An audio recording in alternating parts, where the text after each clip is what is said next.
हमारे मुख्यमंत्री प्रधानमंत्री जी नरेंद्र सिंह मोदी जी आ रहे हैं और आयुष बहुत खुश हैं। इतनी मेरी जूते ऐसे है ना, इतनी हील है, मैं तो लगता है गिर जाऊंगा।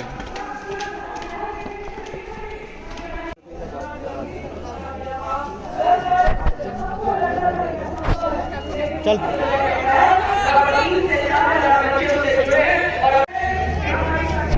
अंकल कब पहुंचे? तो माननीय मुख्यमंत्री श्री नरेंद्र मोदी जी अभी आए हुए नहीं हैं फिलहाल,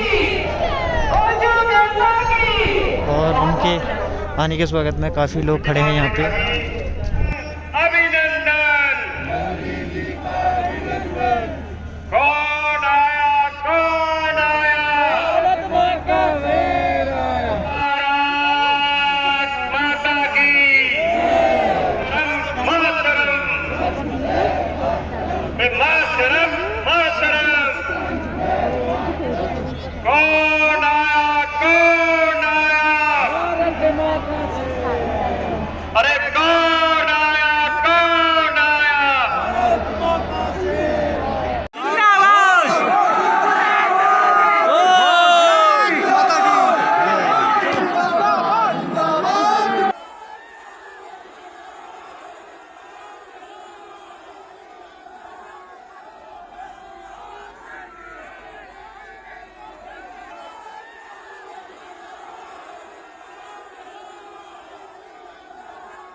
स्वागत है भाई, स्वागत है, स्वागत है भाई, स्वागत है। अभिनंदन, अभिनंदन।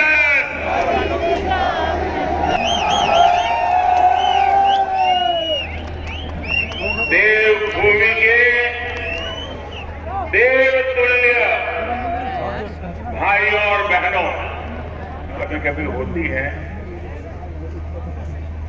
लेकिन आज मैं देख रहा हूं 4 मंजिला आम सभा है।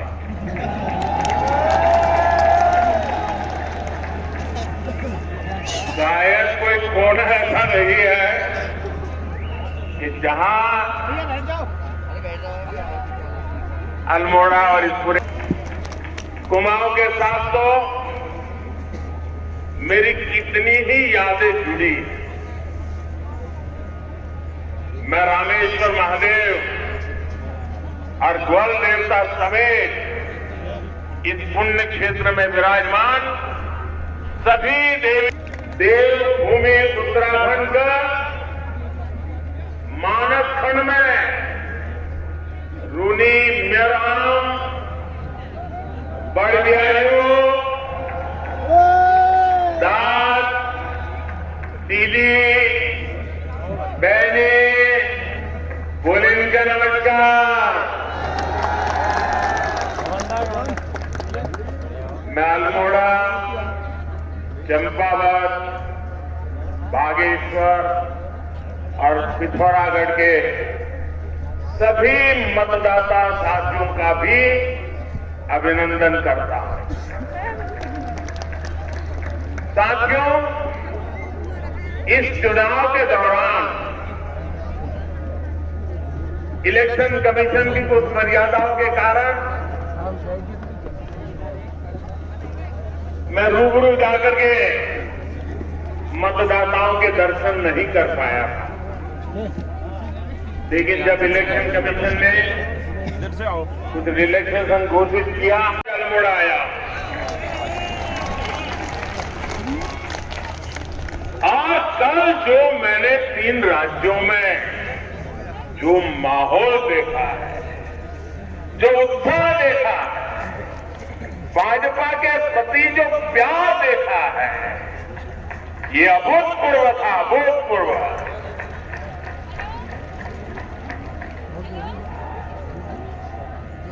और मैं देख रहा हूं कि मतदाता कभी अच्छे कामों को भूलते नहीं, अच्छे इरादों को भूलते नहीं है। कभी भी नेक नियत वालों का साथ छोड़ते नहीं है। ये मैंने कल देखा है। जो दृश्य मैंने देखा है इससे साफ है इस चुनाव को भाजपा से ज्यादा जनता जनार्दन लड़ रही है। भाजपा को दोबारा बिठाने के लिए मेरी माताओं बहनों ने कमर कसी हुई है, मेरे नौजवानों ने कमर कसी हुई है, मेरे छोटे छोटे किसान मैदान में उतरे हैं। जनता खुद जुट गई है। उत्तर प्रदेश में कल पहले चरण के मतदान में भी भाजपा के लिए जबरदस्त उत्साह का वातावरण रहा। कल का मतदान, लोगों का उत्साह, लोगों की एकजुटता, मैं उत्तर प्रदेश का कल का जो मतदान हुआ है, मैं कहता हूं भारतीय जनता पार्टी पुराने सारे रिकॉर्ड तोड़ करके जीतने वाली है। और मैं जो लोग निराशा फैलाने में लगे रहते हैं, जिनको भारतीय जनता पार्टी की कोई भी चीज अच्छी नहीं लगती है, उनको भी कहता हूं कि अगर उत्तराखंड के संबंध में भी आपके मन में कोई आशंका है तो मेरे अल्मोड़ा में आकर के देखिए जरा। दूर दूर ऊपर पहाड़ियों की चोटियों पर मैं चारों तरफ ये जन सागर देख रहा हूं, जन सैलाब देख रहा हूं। भाइयों, यही दिखाता है कि फिर एक बार भाजपा सरकार, फिर एक बार, फिर एक बार, फिर एक बार जिन लोगों को उत्तराखंड की जनता का निर्णय देखना हो, वही जन सैलाब को देखकर समझ सकते हैं। विपरीत मौसम में भी ये माहौल, विपरीत परिस्थितियों में भी ये माहौल, यही अपने आप में विजय का संदेश दे रहा है। उत्तराखंड के लोग ये बात जानते हैं कि भाजपा सरकार ही इस दशक को उत्तराखंड का उज्जवल दशक बना सकती है। इसलिए एक बार फिर डबल इंजन की सरकार उत्तराखंड में आना तय है। साथियों, भाजपा का संकल्प है जितनी ऊंचाई हमारे पहाड़ों की है, उतनी ही ऊंचाई तक हमें उत्तराखंड के विकास को, उत्तराखंड की समृद्धि को भी लेके जाना है। पिछले 5 साल में डबल इंजन की सरकार पूरी ईमानदारी से, पूरी ताकत से, पूरे समर्पण भाव से, एक ही निष्ठा से आपकी सेवा में लगी हुई है। अब उत्तराखंड विकास के शिखर की तरफ बढ़ चला है। उत्तराखंड को एक नई पहचान मिल रही है। भारतीय जनता पार्टी ने भी अपना जो संकल्प पत्र जारी किया है, वो भी विकास की नई ऊर्जा से भरा हुआ है। साथियों, विकास तभी होता है जब बिना भेदभाव के काम किया जाए। इसलिए आज हमारी सरकार सबका साथ, सबका विकास, सबका विश्वास और सबका प्रयास, इस संकल्प को लेकर के काम कर रही है। लेकिन हमारा विरोध करने वाले, उनका फॉर्मूला क्या है, हमारे विरोधियों का इतिहास क्या है, हमारे विरोधियों के करतूत क्या है, हमारे विरोधियों के कारनामे क्या है, हमारे विरोधियों की भाषा क्या है, आपको बराबर याद है। और इसलिए मैं कहूंगा कि हमारे विरोधियों की फॉर्मूला इतनी है, सब में डालो फूट, सब में डालो फूट, मिलकर करो लूट,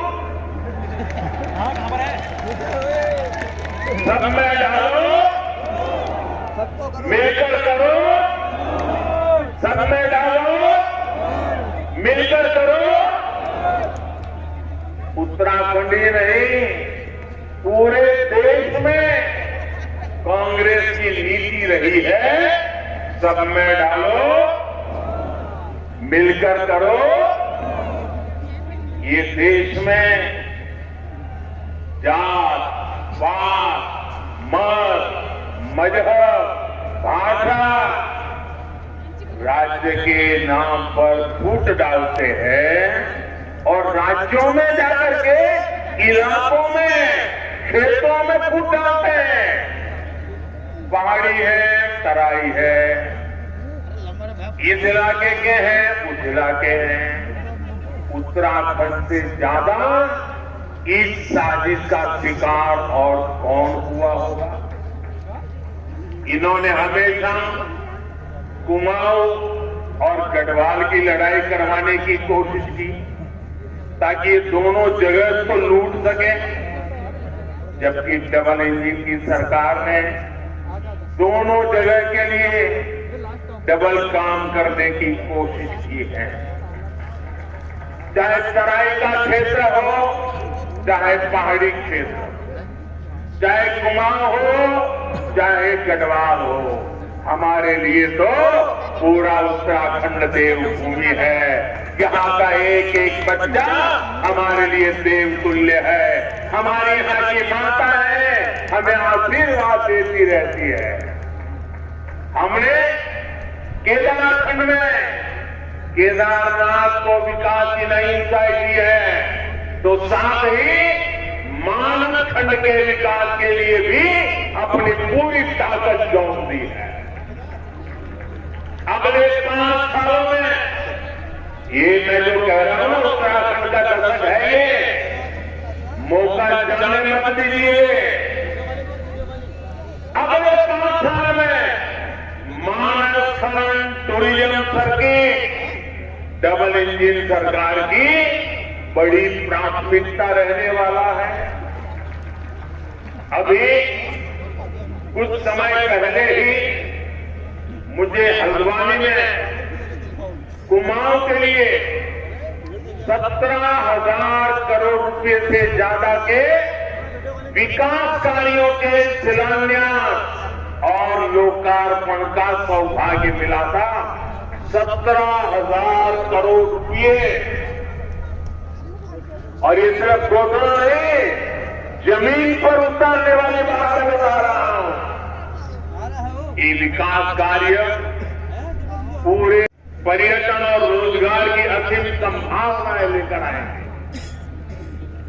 4 धाम और वेदर रोड प्रोजेक्ट का लाभ टनकपुर पिथौरागढ़ सेक्शन से में भी मिलने वाला है। साथियों, आज उत्तराखंड में आपसे वो लोग वोट मांगने आ रहे हैं जिन्होंने कभी उत्तराखंड के सामर्थ्य पर विश्वास नहीं किया। भारत में हमने दुनिया का सबसे बड़ा वैक्सीनेशन प्रोग्राम शुरू किया। पूरे देश ने देखा उत्तराखंड उन राज्यों में शामिल हुआ जिसने सबसे पहले 100% पहली डोज का रिकॉर्ड बनाया और टीके पर टोका टोकी करने वाले ये लोग क्या कह रहे थे, आपको याद है ना? हम उत्तराखंड के दूर दूर पहाड़ों में रहने वाले लोगों की जिंदगी बचाने के लिए एक दिन रात एक रात और दिन एक कर रहे थे। जबकि हमारे विरोधी लोग क्या कहते थे, कैसी अफवाहें फैले थे, कैसी निराशा लेकर के घूम रहे थे। ये कहते थे कि पहाड़ों पर एक गांव तक वैक्सीन पहुंच ही नहीं सकती है, हर एक गांव तक पहुंच ही नहीं सकती। उत्तराखंड पर इतना अविश्वास है इन लोगों का, क्योंकि उन्होंने कभी इतना बड़ा काम किया ही नहीं है, वो सोच ही नहीं सकते।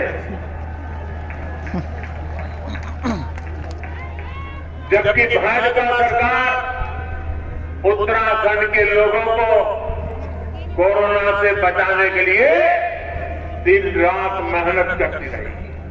हमने हर एक गरीब तक वैक्सीन पहुंचाई, उसकी चिंता की। चाहे बर्फबारी हो, सामने नदी नाले हो, प्राकृतिक आपदा की घटनाएं हो, सब संकटों को पार करके, सब कठिनाइयों को पार करके हमारे परिश्रमी हेल्थ वर्कर गांव गांव तक पहुंचे, ज्यादा से ज्यादा लोगों का जीवन बचे, इसी लक्ष्य के साथ हमने काम किया। मैं हमारे युवा मुख्यमंत्री श्रीमान धामी जी को, उनकी पूरी सरकार को और उनके सभी कर्मचारियों को आज हृदय से बहुत बहुत अभिनंदन करने आया हूं, उनका धन्यवाद करने आया हूं।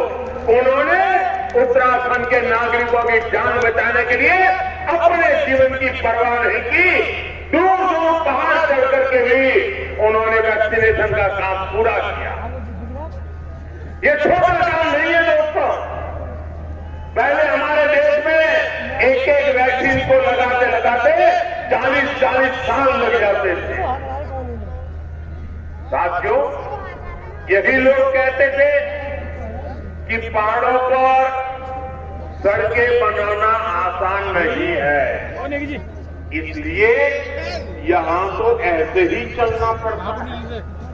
लेकिन आज उत्तराखंड में चारों धामों को जोड़ने के लिए ऑल वेदर रोड का काम चल रहा है। जहां ये सड़क को मुश्किल बताते थे, वहां आज पहाड़ों पर रेल भी पहुंच रही है। ऋषिकेश कर्णप्रयाग परियोजना का काम तो चल ही रहा है।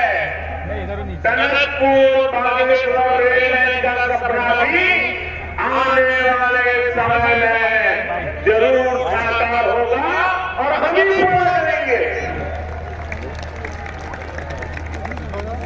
इस परियोजना के बारे में सबसे पहले अंग्रेजों के समय में सोचा गया था। सोचिए, जब देश गुलाम बना तब इसकी चर्चा हुई थी, लेकिन अंग्रेजों ने भी कुछ नहीं किया, बातें की। कांग्रेस वालों ने भी कुछ नहीं किया, बातें की। लेकिन हमने तय किया है, इन सपनों को हम साकार करके रहेंगे। बस आपके आशीर्वाद चाहिए, उत्तराखंड के आशीर्वाद चाहिए। अब बीजेपी सरकार कुमाऊं क्षेत्र के लिए महत्वपूर्ण इस रेल परियोजना पर काम कर रही है। इसी तरह दिल्ली आने जाने के लिए अब देहरादून दिल्ली एक्सप्रेस वे बनने जा रहा है। इससे यात्रा का समय भी घटेगा। आत्मविश्वास के साथ कहता हूं, और मैं यहाँ के हर इलाके से इस भूमि के साथ मेरा विशेष नाता रहा है, ये आप सब जानते हैं। आपकी ताकत को मैं जानता हूं, आपके सामर्थ्य को मैं जानता हूं, आपकी नेक नीयत को जानता हूं, आपके भीतर रगों में जो ईमानदारी है ना, देशभक्ति है ना, उसको मैं भली भांति जानता हूं। और इसलिए मैं कहता हूं, ये दशा उत्तराखंड का दशक है। साथियों, डबल इंजन की सरकार के लिए, मेरे लिए उत्तराखंड का विकास सर्वोच्च प्राथमिकताओं में से एक है। अभी आपने इस बार के बजट को देखा होगा, हमने उत्तराखंड को ही विशेष ध्यान में रखते हुए एक योजना बनाई है, पर्वतमाला परियोजना। हिंदुस्तान में पहली बार पर्वतमाला परियोजना की कल्पना आई है किसी को, और योजना बनकर के आज आपके सामने आया। वरना हमको तो लगता है पहाड़ों के वोट कहां होते, एक आध तो एमपी होते हैं, छोड़ो यार क्या जरूरत है, यही क्यों है। हम कितने एमपी हैं, कितने एमपी नहीं है, इसके आधार पर नहीं चलते हैं। हमें तो एक नागरिक भी होगा ना, उसकी भी चिंता करना, इसको हम हमारा कर्तव्य बना। इस योजना के तहत पहाड़ों पर आधुनिक कनेक्टिविटी और आधुनिक इंफ्रास्ट्रक्चर का विस्तार किया जाएगा। आधुनिक सड़कों और पुलों के साथ साथ आने जाने के लिए रोपवे भी बनाए जाएंगे। इसका लाभ उत्तराखंड के स्थानीय लोगों को तो होगा ही, साथ ही इससे देश की सुरक्षा में डटे सेना के हमारे जवानों को भी सुविधा बढ़ेगी। सीमा से सटे गांवों के विकास के लिए ये सरहदी राज्य है, यहां का हर परिवार देश के लिए हिंदुस्तान में जिस कोने में जरूरत पड़े जाकर के अपना पसीना बहा रहा है, अपना खून बहाता है, मातृभूमि के लिए जिंदगी लगा देता है। लेकिन उसके सीमावर्ती गांव जो है, सीमावर्ती तहसील है, सीमावर्ती जिले हैं, उसको अनदेखा किया गया। हमने योजना बनाई है और ये सिर्फ मैं घोषणा नहीं कर रहा हूं, इस बार के बजट में लोकसभा के अंदर इसकी दस्तावेज रखा गया है, बजट के अंदर कहा गया है, और हमारे अजय टम्टा जी के सूचना और सलाह पर इस बात को हमने लागू किया है। हमने अजय टम्टा जी जैसे हमारे सीमावर्ती क्षेत्रों के नेता हैं, उन्होंने बहुत विस्तार से इस बात को मुझे समझाया, और उसी का परिणाम है कि आज हम इस योजना को लेकर के आए। हमारे सभी इस सीमा पर रहने वाले, पर्वतीय क्षेत्रों में रहने वाले एमपी कितनी बारीकी से सोचते हैं, इसका यह उदाहरण है। इन सीमावर्ती गांवों के लिए हमने वाइब्रेंट विलेज ये योजना बनाई है। सीमा के आखिरी गांव तक रास्ते कैसे जाएं, सीमा के आखिरी गांव तक पानी कैसे पहुंचे, सीमा के आखिरी गांव तक बिजली कैसे पहुंचे, सीमा के आखिरी गांव तक ऑप्टिकल फाइबर नेटवर्क कैसे पहुंचे, वहां मोबाइल टावर कैसे चले, टीवी हमारा कैसे चले, ये सारी चीजें, और साथ साथ वहां रोजगार कैसे बढ़े। मैं पहले कहता था, हमने 70 साल तक देखा है पहाड़ का पानी और पहाड़ की जवानी पहाड़ को काम नहीं आती है, मुझे इसको उलट कर देना है। पहाड़ का पानी भी पहाड़ को काम आएगा, पहाड़ की जवानी भी पहाड़ को काम आएगी, उत्तराखंड का भला करेगी। और इसके लिए हमने विशेष अभियान चलाया है। इतना ही नहीं, हमने बॉर्डर के जो डिस्ट्रिक्ट है वहां एनसीसी स्कूलों में चालू करने का निर्णय किया। इसके कारण हमारे नौजवानों की स्पेशल ट्रेनिंग होगी, अपनी कैरियर के लिए काम आएगा। इतना ही नहीं, आज हमारे देश में बहुत कम मात्रा में सैनिक स्कूल है, बहुत कम मात्रा में सैनिक स्कूल। हमारे युवा नौजवान, पढ़े लिखे नौजवान, उनके पदों पर जाने की क्षमता रखते हैं। उनको तैयार करने के लिए सैकड़ों नए सैनिक स्कूल बनाने का भी हमने निर्णय किया है। वो हमारे देश के जवानों के लिए देश के नौजवानों के लिए कितना बड़ा काम होने वाला है। और इन सब कामों के कारण गांव से जो पलायन होता है, सीमा के गांव जो खाली हो जा रहे हैं, उसको रोकने में, उसको वाइब्रेंट बनाने में, टूरिस्टों की वहां आना जाना शुरू करने में हम आगे बढ़ने वाले हैं। साथियों, अभी और कुमाऊं को तो वैसे भी चल करना भी क्या है? मंदिरों का स्थान कहते हैं। यहाँ की खूबसूरती, यहाँ की प्राकृतिक आभा किसी दैवीय आशीर्वाद से कम नहीं है। अल्मोड़ा का कटारमल सूर्य मंदिर ही लीजिए, अगर इस पर ध्यान दिया गया होता उड़ीसा के कोणार्क सूर्य मंदिर की तरह यहाँ भी देश विदेश से पर्यटक आते। हमने कटारमल सूर्य मंदिर को उसकी पहचान देने का संकल्प लिया है। स्वदेश दर्शन योजना के तहत हमारी सरकार कटारमल में काफी कार्य कर चुकी है। 10 मार्च को डबल इंजन की सरकार बनने के बाद इन कार्यों का और विस्तार किया जाएगा। यहाँ सुविधा होगी, विकास होगा, तो देश दुनिया से पर्यटक यहाँ आएंगे। इसी कारण आपकी राज्य सरकार धामी जी के नेतृत्व में Bharatiya Janata party home stay योजना उसको बहुत बढ़ावा दे रही है। और मुझे कुछ समय पहले वीडियो कॉन्फ्रेंस के माध्यम से ये जो होम स्टे चलाने वाले परिवार हैं, उन परिवारों से मुझे वीडियो कॉन्फ्रेंस में बात करने का मौका मिला था और मैंने देखा कि कितना बड़ा सामर्थ्य उनके अंदर आया है। कैसे होम स्टे की ताकत वो समझते हैं और कैसे अपने छोटे से घर में भी उन्होंने यात्रियों के लिए होम स्टे का पूरा व्यवस्था करके एक नया आर्थिक क्षेत्र खोल दिया है।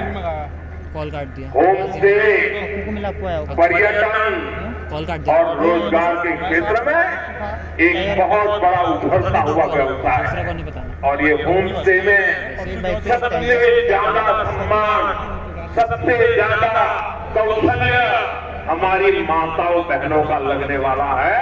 आप कल्पना कर सकते हैं, हमारी माताएं बहनें प्याज भी लग रही ना, खड़ा हुआ जा रहा है। पहाड़ों में बहुत काम है। पहाड़ों में माताएं बहनें जो काम करती है ना, उस शहर की महिलाओं को पता भी नहीं है कितनी मेहनत करती हमारी माताएं।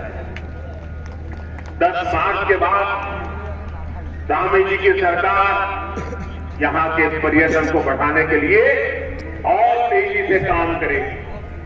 कुमाऊं महान खोजकर्ता पंडित नैन्सी और पंडित किशन सिंह की धरती है।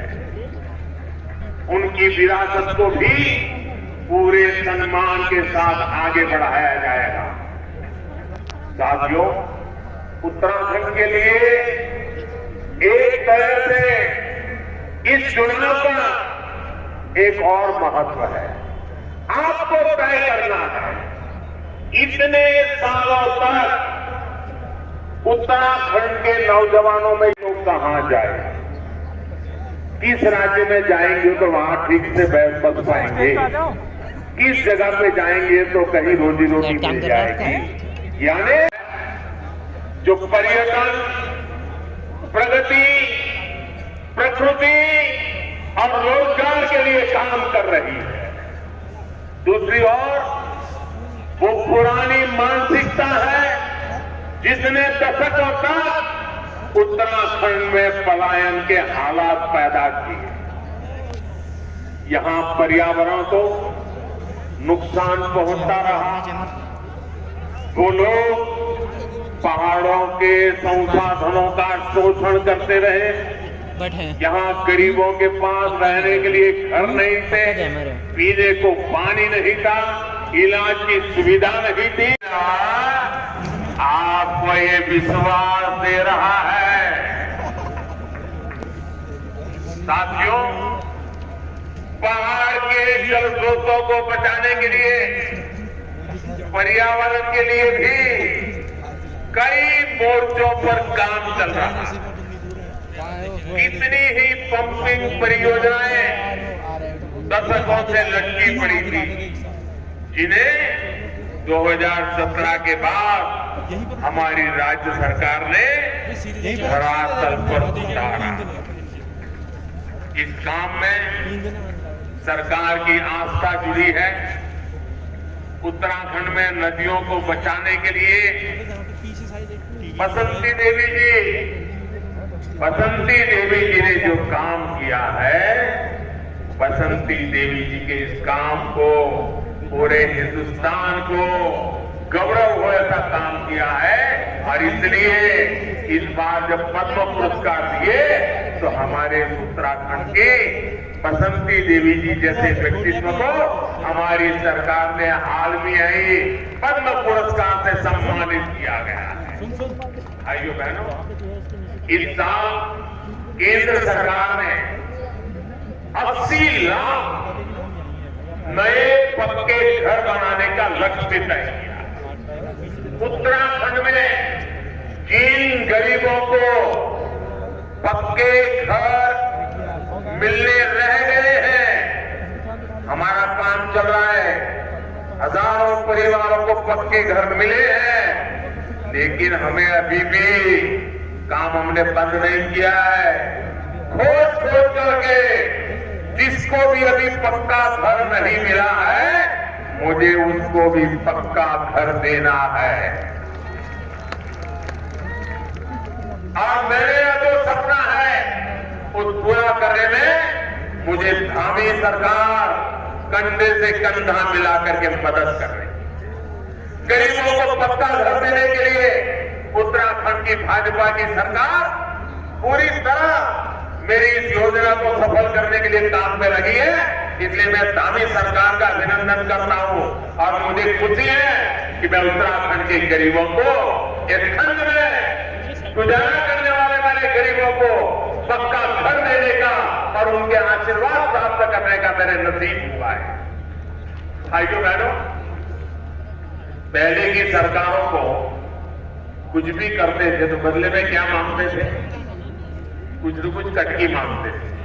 कोई नेता आ जाता था, कोई ऐसे ही बिचौलिया आ जाता था, देख रहे हो इतने लाख का मकान मिलने वाला है, लेकिन 10,000 मुझे देना पड़ेगा, 15,000 मुझे देना पड़ेगा तो आपको मकान मिलेगा। वो मकान के बदले में क्या मांगते थे? क्या मांगते थे? क्या मांगते थे? क्या मांगते थे? मैं भी मांग रहा हूं। क्या मांग रहा हूं? मुझे सिर्फ आशीर्वाद चाहिए, मुझे सिर्फ आशीर्वाद चाहिए। माताओं बहनों, मेरे गरीब भाइयों बहनों, मैं सिर्फ आपके आशीर्वाद के लिए काम कर रहा हूं। मेरे लिए आपके आशीर्वाद काफी है, मुझे उससे ज्यादा आपके आशीर्वाद से ऊपर कुछ नहीं चाहिए।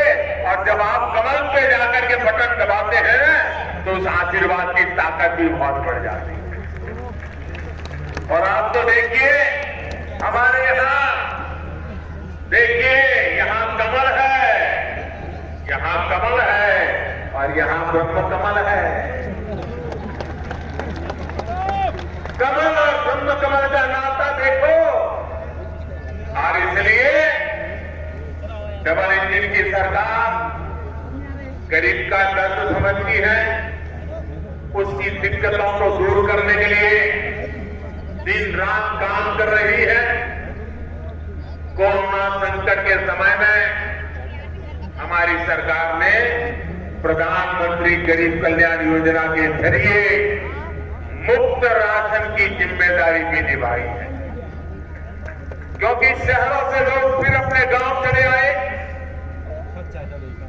चारों तरफ मुसीबतें खड़ी हो गई और मैं भले दिल्ली में बैठा था, लेकिन मेरा दिल इसी बात को पुकारता था, इतने बड़ा कोरोना भले आया, 100 साल में ऐसी बीमारी नहीं आई, पूरी दुनिया में ऐसी बीमारी नहीं आई।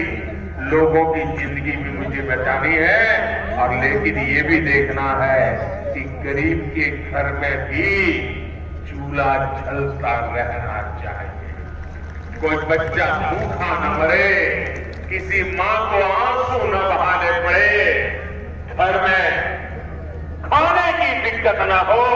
और इसलिए 80 करोड़ लोगों को पिछले 1-1.5 साल से मुफ्त राशन पहुंचा करके गरीब के घर का चूल्हा मैंने जलता रखा है। माता बहने जब अपने बच्चों को थाली में खाना परोसती है ना, तो मुझे भी आशीर्वाद परोसती है। इससे बड़ा मेरे जीवन का सौभाग्य क्या होता है। स्वास्थ्य के लिए भी आज उत्तराखंड में अभी अजय टम्टा जी बड़े विस्तार से बता रहे थे, मेडिकल कॉलेज से लेकर एम्स तक बनाए जा रहे हैं। पिथौरागढ़ में Babu Jagjivan Ram government medical college का उदाहरण आपके सामने है। हमारी सरकार ने अल्मोड़ा मेडिकल कॉलेज के इंफ्रास्ट्रक्चर में भी सुधार का काम किया। राज्य में 5 नए डिग्री कॉलेजों का काम भी तेजी से आगे बढ़ रहा है। साथियों, प्रगति से लेकर पर्यटन तक विकास की इस यात्रा में अभी हमें बहुत आगे तक जाना है। हमारे सपने बड़े हैं, हमारे लक्ष्य बड़े हैं।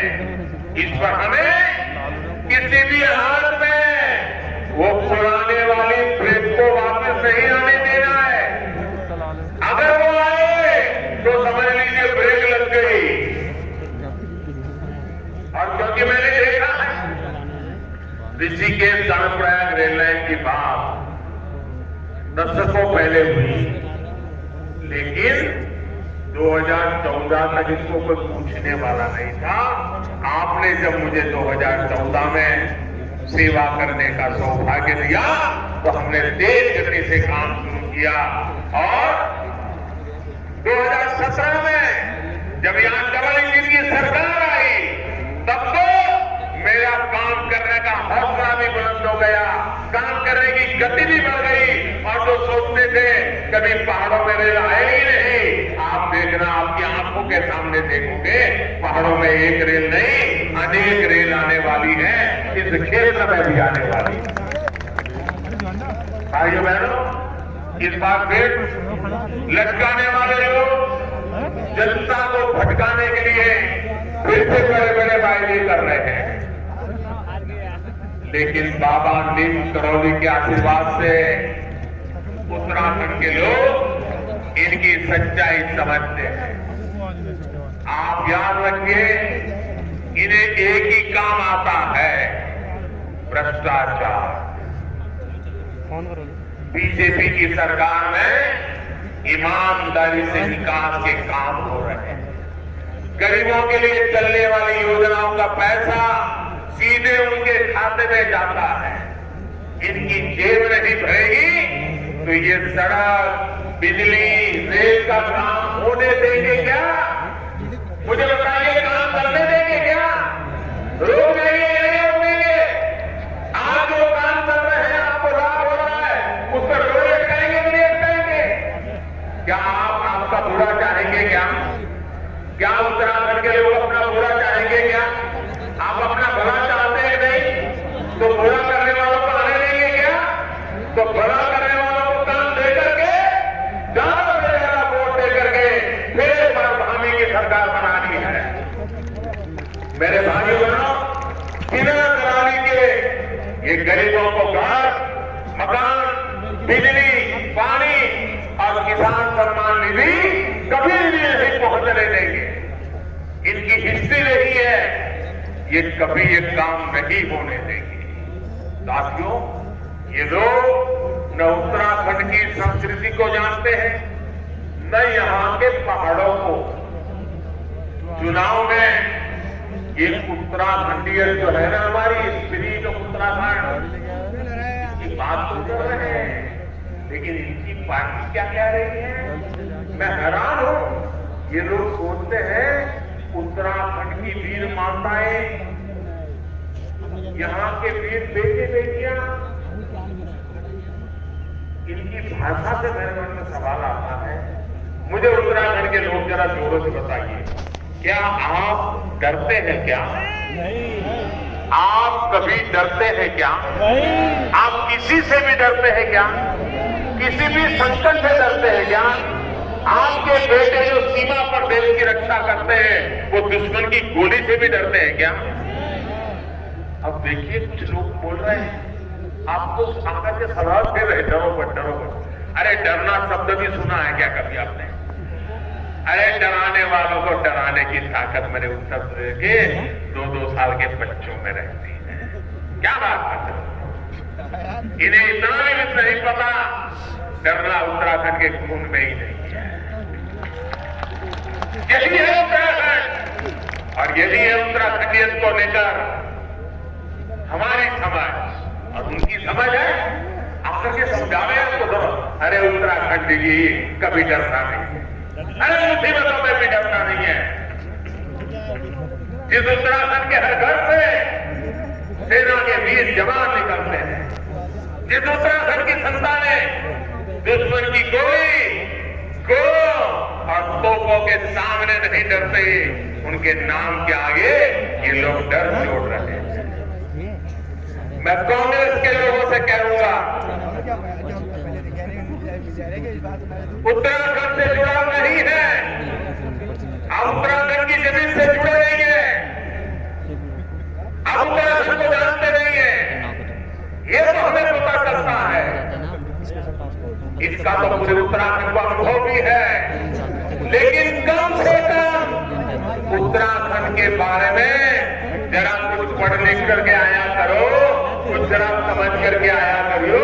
इनको डरपोक मत कहिए, ये बहादुर लोग के साथ ये डरपोक कह करके आप उत्तराखंड के जवानी का अपमान करते हो। ये डरपोक कह करके आप उत्तराखंड के मेरे वीर माताओं का अपमान करते हो। डरपोक कह करके आप उत्तराखंड के हर भविष्य को देखने वाले वीर परिवारों का अपमान करते हो और उत्तराखंड ऐसे अपमान को कभी सहन नहीं करेगा। ये लोग किस तरह से झूठ और धोखे की राजनीति करते हैं ये आपसे बेहतर कौन जानता है। जो लोग हमारे सैनिकों के लिए वन रैंक वन पेंशन की मांग को दशकों तक रोक रहे हैं, यहीं पे तो रोड़ा बने रहे, जो लोग सर्जिकल स्ट्राइक और गलवान नौसेना के शौर्य पर सवाल उठाते रहे, जो पार्टी देश के पहले सीडीएस स्वर्गीय जनरल बिपिन रावत जी को गुंडा कहते हैं।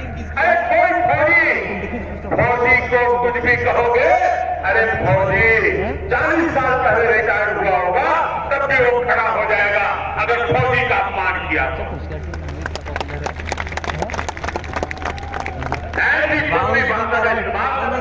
मेरे पीछे से आ रहे आज सैनिकों की बात करने का भीड़ आई में करे कौन आ गया, अरे कैमरे आ गए मस्त। आपको भूलना नहीं है, ये वो लोग हैं जिन्होंने अपने सियासत के लिए दशकों तक उत्तराखंड राज्य की मांग का गला दबाया। मैं जिस बगल में खड़ा था ऐसे, ये सपना तब पूरा हुआ था जब केंद्र में हमारे अटल बिहारी वाजपेयी जी की सरकार, अटल बिहारी वाजपेयी जी ने उत्तराखंड बनाया। ये लोग उत्तराखंडियत की बात करने वाले लोग और दादी यहाँ पे खड़ी थी, वो बोली बातें कुछ भी करे, वो तो उत्तराखंड को खंड खंड करने वाले, उत्तराखंड को टुकड़े टुकड़ों में देखने वाले लोग। अब तो देवभूमि में यूनिवर्सिटी के नाम पर भी, यूनिवर्सिटी के नाम शिक्षा जैसे पवित्र काम में तुष्टीकरण का जहर घोलने की बातें सुनाई दे रही। हमें इस विभाजनकारी सोच से देवभूमि की पवित्रता को नष्ट नहीं होने देना है। मैं इन्हें बताना चाहता हूं, उत्तराखंड आस्था की धरती है, ये आडंबर को स्वीकार नहीं करती है। ये उत्तराखंड ये तपस्या की भूमि है, यहाँ झूठ और काकड़ फलीभूत नहीं होते हैं। इसलिए मैं आप सबसे आह्वान करता हूं, इन्हें उत्तराखंड के विकास यात्रा में बाधा नहीं बनने देना। हमें उत्तराखंड के सम्मान की भी रक्षा करनी है, उत्तराखंड के विकास को भी बचाना है। आप देखिए, हिंदुस्तान की सबसे पुरानी पॉलिटिकल पार्टी क्या हाल हो गया है। इस पार्टी का कोई नेता उत्तराखंड में वोट मांगने के लिए आया क्या? सिर्फ 2 भाई बहन एक परिवार के 2 भाई बहन घूमते फिरते हैं। इतना बड़ा देश, उनका कोई नेता नहीं आता। क्यों भाई? कितने सालों पुराने मुख्यमंत्री है, पुराने कितने केंद्र के मंत्री रहे हैं, पुराने कितने उनके गवर्नर रहे हैं। 50-60 साल में कितनी बड़ी भरमार है उनके पास। कोई नहीं आ रहा है, कोई। सिर्फ इन लोगों को फाइबर पे, क्योंकि उनको कांग्रेस नहीं बचानी है, परिवार बचाने के लिए निकले हैं। उत्तराखंड का तो सवाल ही नहीं है, देश की कोई चिंता नहीं है। उनकी पार्टी के लोग उनके पास नहीं आ रहे हैं, उनकी पार्टी के लोग आपके पास नहीं आ रहे हैं, तो आपका ब्लॉक कैसे कर सकते हैं भाई? आप मुझे बताइए, कांग्रेस के पास कुछ बचा है जो आपको काम आए? कुछ बचा है क्या? नहीं बचा है ना? तो इनके पास जाकर के क्या मिलेगा जी? क्या मिलेगा? और इसलिए जब आप 14 तारीख को वोट देने के लिए जाएं, तो ये जरूर याद रखें, कमल के लिए आपका हर एक वोट इस दशक को उत्तराखंड का दशक बनाएगा। ठंड कितनी ही क्यों न हो, आज जैसे धूप खिली है, वैसी धूप खिले या न खिले, कमल खिलना चाहिए। 14 तारीख को कमल खिलना चाहिए। और फिल्म कमल वाला कमल है ये, हम फिल्म कमल वाले लोग हैं। याद रखिएगा, पहले मतदान फिर जलपान, पहले मतदान फिर जलपान। इसी विश्वास के साथ आप सभी का बहुत बहुत धन्यवाद। इतनी बड़ी तादाद से आकर के आपने आशीर्वाद दिए, मैं आपका हृदय से बहुत बहुत आभार व्यक्त करता हूं।